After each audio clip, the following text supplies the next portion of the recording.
Today, I'd like to continue discussing our fly.io deployment setup and also demonstrate some new AnyCable features. More precisely, I want to talk about the embedded NATS support and how it powers up multi-node and multi-cluster deployments of AnyCable applications. Let's first recall what our demo application is. So it's called Anycast demo, and it's actually just a multi-channel chat with basic capabilities. It's just a very proof of concept like application, which we built with Rails 7 and Hotwire as our major building blocks, as well as AnyCable as our power horse here. So, and it's deployed on fly, so we can make sure that it works right now. Like, what is NATS? I don't know yet, right? Because we don't know it. So yeah, it kind of works. So we're gonna change the way we deliver messages to clients by replacing Redis with NATS. And at this point, we need to talk a bit about what's the place of Redis or NATS in a Rails action cable application or any cable application, because basically the role of this component is about the same. So let's take a look at how broadcasting of messages, real-time broadcasting, works in Rails. In the very basic setup where we have just a single Rails server, a single Rails process running everything, like serving web requests, WebSocket clients, we actually don't need any additional components. In Action Cable, we can use, for example, async Action Cable adapter, which runs within the same process as the Rails server, and it takes care of all the publish subscribe logic. So whenever clients subscribe, they just store it within in-memory structure, and the broadcasting is just iterating over these clients and sending messages to them. Nothing else is required. Whenever we add more Rails nodes or more Ruby processes, actually, because every Ruby process, for example, when you're using Puma in the cluster mode, it's a standalone Ruby process and there is no shared memory. So you can no longer use in-memory PubSub implementation. So you need to add some kind of a distributed PubSub broker. And by default, for production, Rails suggests using Redis. And that's actually not just Rails. Most real-time applications involving some kind of PubSub functionality for WebSockets or not use Redis as a default for distributing messages between nodes. So with AnyCable, the diagram becomes a bit more sophisticated because now we separate the application which serves like HTTP, our Rails application, from another application running AnyCable-Go server, which is responsible for WebSocket clients. But still, the component responsible for delivering broadcast messages from one part to others is the same. It's like a PubSub instance, and it's also Redis by default in AnyCable. And AnyCable also provides an alternative to Redis since version 1.2. AnyCable ships with the built-in support for NATS messaging system as the PubSub broker for AnyCable applications. NATS is an open source messaging platform or connectivity technology, as they call themselves, which is written in Go, and you can install it as a single binary, which is great. And it provides many capabilities actually nowadays. But it all started with enhanced messaging, like publish, subscribe, support. So you have broadcasting channels, wildcard supports, and so on and so forth. That's the initial superpower of NATS. It was like single purpose, unlike Redis, which started as a key value. NATS started as a publish subscribe. NATS can be used instead of Redis in our AnyCable cluster, let's call it like that. So to act as a redistributor of messages. But as is, like just dropping it instead of Redis probably doesn't make a lot of sense. So we still have a single component, probably a single point of failure actually in our system, which is responsible for sending messages between nodes. Since NATS is written in Go and it actually can be used as a library, we can run it within our WebSocket server process. And thus we eliminate an additional component required to run the system.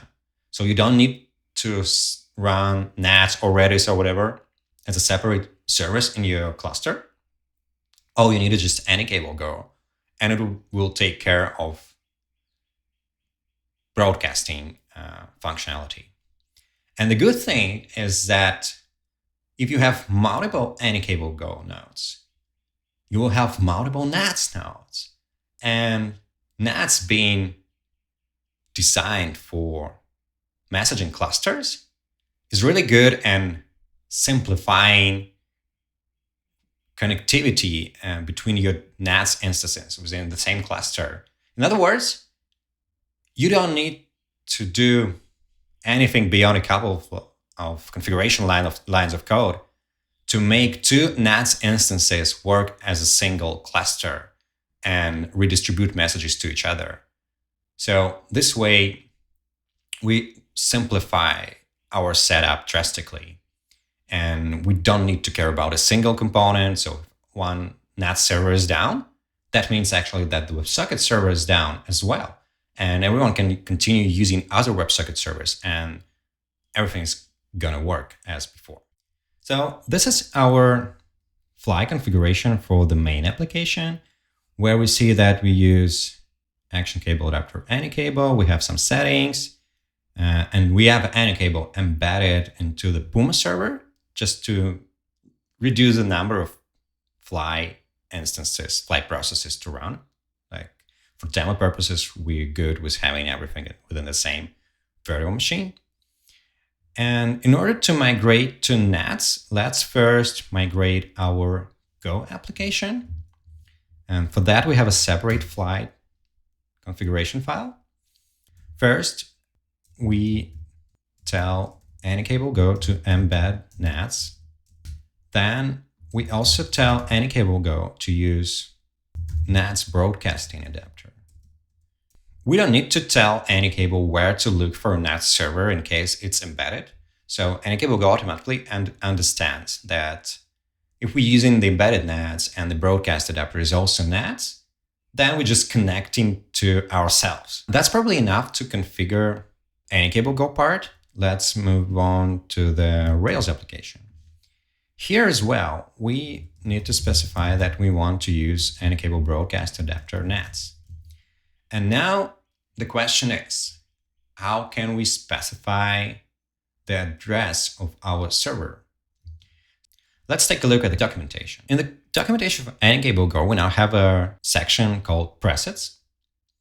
It's an ability of AnyCable-Go to detect the runtime environment it's running within and adjust some configuration settings to better match the platform, to provide sensible defaults for some features. For Fly, the presets are most powerful because we pre-configure as much as possible for embedded NATS support to make it the default for Fly applications.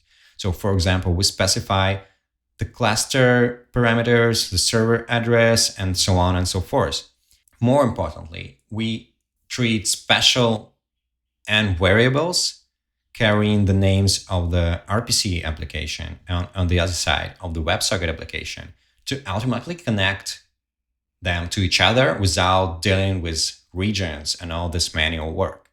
What does it mean? Is that instead of, for example, writing here AnyCable RPC host something region blah blah blah, we just write AnyCable Fly RPC app name, Anycast demo, and we don't need anymore this setting because it's going to be automatically inferred from the application name. Also, we can get rid of this as well because it's now default. And at the Rails side, we can also drop the default, and instead of NATS servers, we just need to specify AnyCable-Go app name and its cable. And now I think that should be enough. Let's just take a look at the presets at the Ruby side. App name, if it's present, we specify the servers for NATS. So we don't need to configure anything else. Let's try to deploy our application and start with the AnyCable-Go part. We only updated the environment variables to switch to NATS.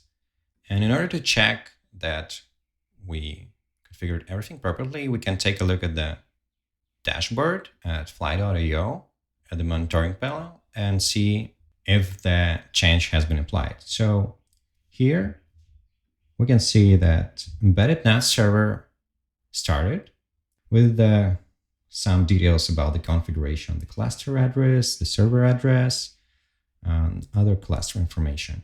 And we also see that the PubSub provider is now NATS and it's subscribed to the AnyCable channel. Great. Let's deploy our Rails application.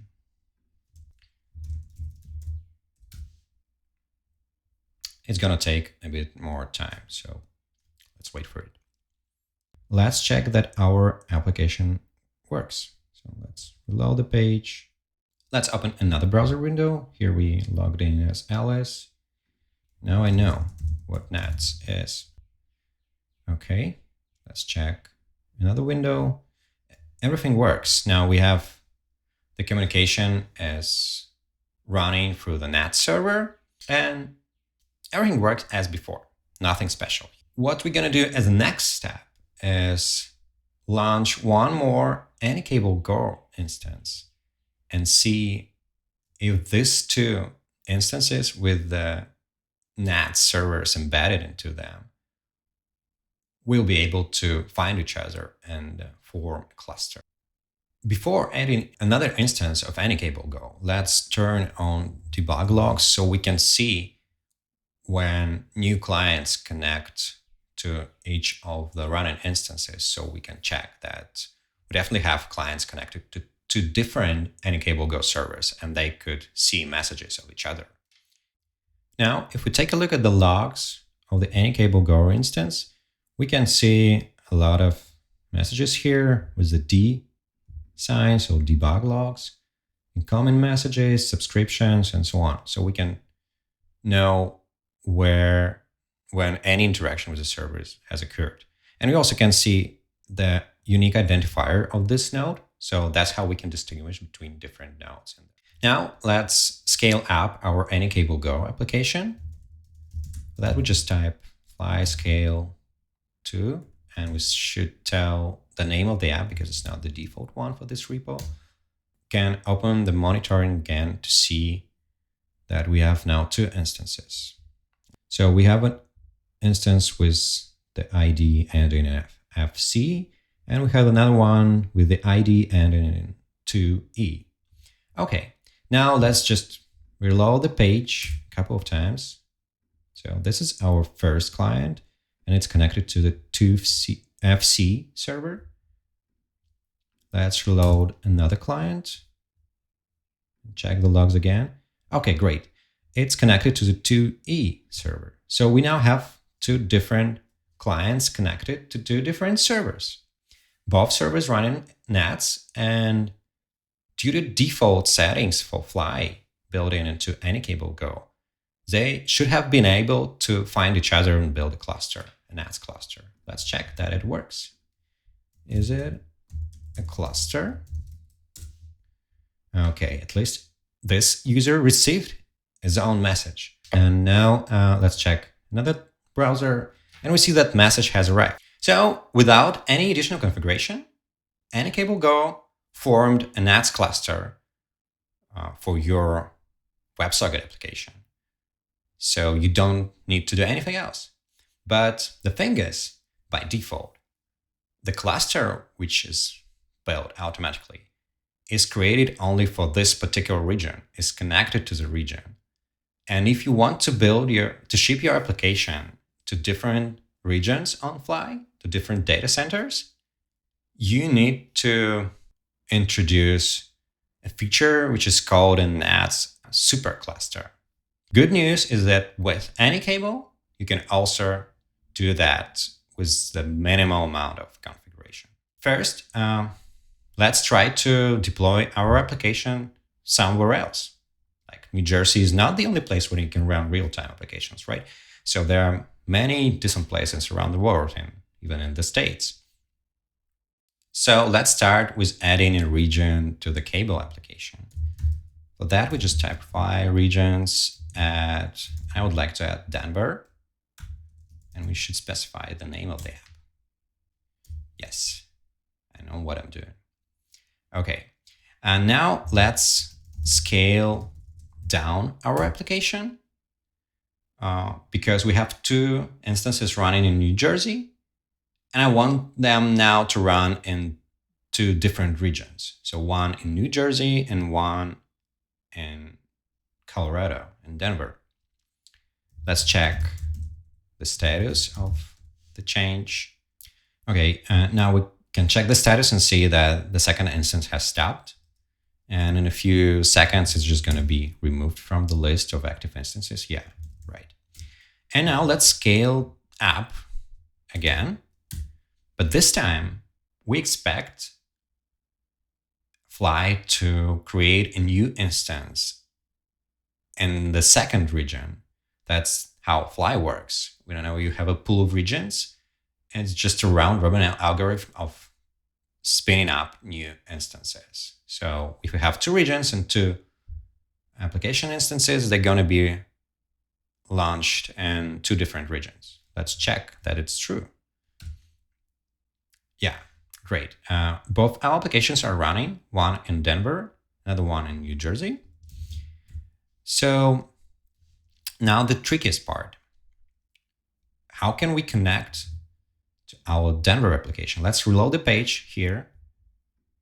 And in the second client, and if we take a look at our logs, we can see that all the connected clients are currently served by the New Jersey server. That's because I'm closer to New Jersey than to Denver, and Fly just chose the closest location to me to connect to because I'm using my browser. To overcome this problem, I would say, because for us, it's problem, we want to demonstrate how our application works as a multi-regional application. We need somehow to tell Fly to use a particular region. And we can do this using a specific header, which Fly recognizes called Fly Prefer Region. But we need a way to connect our WebSocket client to our server and specify the header. My solution to connect to WebSocket with the header specified is just to use some tool for that. And the best tool to debug ActionCable servers or AnyCable servers is an ActionCable command line interface. So ActionCable command line interface, or I call it acli, is a tiny program written in mruby and distributed as a single binary, which helps you to create a client in your terminal using ActionCable protocol and communicating with it. So we can connect, subscribe, and receive messages, and so on. So to connect to our server, we need to know a couple of things. First, we need a token because we use JWT application authentication. And every time we connect to the WebSocket server, we specify a token. So we need it to connect from the command line as well. Let's do that. So we can just grab the token from the browser, but that's okay, totally fine. Now I want to export it as an environment variable, not to type every time it's expired. Let's go to xjwt. Okay, like this. And now we need to connect to the server. It's cable.fly.dev cable, and we specify the token xjwt. Let's also specify that we want to see some debug output, like more information about incoming messages, outgoing messages, and so on. And also we want to specify headers. And the header is going to be fly. Okay, let's do it in the second line. Headers, fly, prefer region. And our preferred region is going to be Denver. Prefer region Denver. Okay, let's just check that the connection works. And we see that, yes, we connected to Action Cable when we're receiving pings. Let's take a look at our monitoring dashboard. And we see that, yes, we have a connection registered within the Denver server. Great. That's awesome. Looking at the log, we can also find a channel which is used to subscribe to chat updates. It's here. It's TurboStream channel with the assigned stream name, blah, blah, blah. We actually don't care about what the stream name it is. We can just copy this values and subscribe from our command line client. So just type subscribe plus TurboStream's channel. And now we type signed stream name. And let's copy the name of the stream. Okay, here from the logs. Yes, yeah, and we subscribed to TurboStream channel. We can also see this information in logs here. So now, if we subscribe, we can receive chat messages in the console here. But first, let's create another client. So that's going to be the same token, but this time we just change the preferred region to New Jersey and do the same subscribing here. Assign stream name and okay. So both our command line clients are now subscribed to the same stream, but to two different servers running in two different regions. Let's just send a message to the chat to see if someone will receive it or not. Hey, Denver, can you hear me? So we can see that here we received the message, but our command line clients, only the one that connected to the New Jersey server received the message. You can see, hey, Denver, can you hear me? But that's actually not Denver. Denver is here. Denver hasn't received anything except pings. That means our multi-regional setup doesn't work. We have no connectivity between regions, between clusters. So let's try to fix it probably. And we can do that by introducing a bit of configuration to our AnyCable-Go application. First, we need to specify gateway address. What is gateway? So gateway is a specific, I would say, actor or process within a NATS server, which is responsible for receiving connectivity requests between clusters. So it's an endpoint which another cluster could send a request telling that, hey, I'm another cluster and I know about you. Let's connect and send messages to each other, but only if I'm interested in the messages you're receiving. That's one of the parts. That's this way we tell our embedded NATS server that we want to build a supercluster. And in order to actually build a supercluster, we need to specify at least the address and the name of a single one seed cluster, the cluster that always present and could be used as orchestrator for everyone else. In our case, our New Jersey cluster is the main one. We do not expect removing it anytime. And we can use it as a seed cluster for our supercluster. Its name and its address in the internal network. So again, it's going to be like this, 722. and the gateway. So here are going to be gateways. So whenever we start an AnyCable-Go instance in a different region and it checks the list of addresses in the gateways parameter. And for each cluster, which is not the current cluster, it tries to reach out and tell about itself. All clusters eventually would know about each other and will register interest of one cluster in another and so on. So they're going to form a multi-cluster. For every AnyCable-Go cluster, that should be the corresponding Rails application running within the same region. Each regional cluster is considered to be a full copy of the application, and that's great for all the kind of purposes. The application running closer to users, so you have your Rails application running in one region, you have AnyCable-Go running in the same region, and they connected to each other. So let's add one more instance of the Rails app to the same region as we added AnyCable-Go. First, as before, we need to add a region to our main application. Now we have two regions for the main app. And let's scale count 2 as well. We now have two. One in Denver, one in New Jersey, and this one is going to be up soon. And now we're ready to go multi-regional. Let's check our fly configuration one more time. So we enabled the gateway.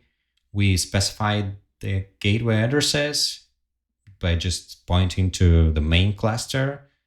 And that should be enough. Let's deploy our AnyCable-Go application. When we run our application within the single region, we have this topology. So we have two AnyCable-Go instances. We have one or two RPC instances, each connected to this AnyCable-Go, and embedded NATS servers form the cluster within this region. Now, what happens? We create a new region, like assuming it's going to be Spain, but like technically we do this in Denver. But anyway, we have a separate cluster. It's fully independent in terms of web application. Well, we probably still use the same database, but that's out of scope of this video. And whenever we configure gateways for NATS server, they are able to find each other and connect to each other. So now these clusters are connected, and there is a between clusters connectivity. Let's check the logs. If we take a look at the log, we see that there is a gateway information, gateways listed here, and also gateway advertise, which was automatically added by AnyCable-Go at the default configuration settings. Let's not talk about it aloud. This is a NATS specific feature that helps to build superclusters within complex network topologies. But now what we need to do is we need to verify that our configuration works, that now NATS servers know about each other and can rebroadcast messages between clusters. Let's try to connect to our servers, our regions, again, with a command line client. Now we can use additional parameters to avoid all the typing to subscribe to channels. So we can just path them as options. So this one is connected to Denver. And this one, let's connect it to New Jersey. Okay, and now let's send a message again. And now, Colorado. Yeah, great. So we have both clients received a bunch of HTML, which is expected to be a hotwire payload with a message. And now we see that both servers are connected to the same NATS network. We can also check the logs in the dashboard and the monitoring dashboard, and we see that there are logs for Denver incoming PAPSAP messages. And for the New Jersey, it's also incoming PAPSAP message. Great. So the messages are now redistributed between different regions. And the good thing is whenever we add a new cluster, we can create one more region whenever we want. It will be connected to this network without any, again, additional change. We just need to keep the main region, which is New Jersey for us, kind of alive to act as the seed cluster for the whole supercluster. So that's how NATS can be used to build multi-regional applications without a lot of pain, a lot of infrastructure pain and configuration and whatever. It just works out of the box. I think that's it for today. Thank you for listening and joining me in this journey of exploring both fly.io capabilities and NATS server streaming server capabilities. So it sounds like this is a pretty good combination for pretty much any kind of application, and especially for smaller applications which you still want to deploy as closer to your users as possible, because the number of infrastructure components is minimal and the number of configuration efforts is also close to zero. Thank you. See you next time.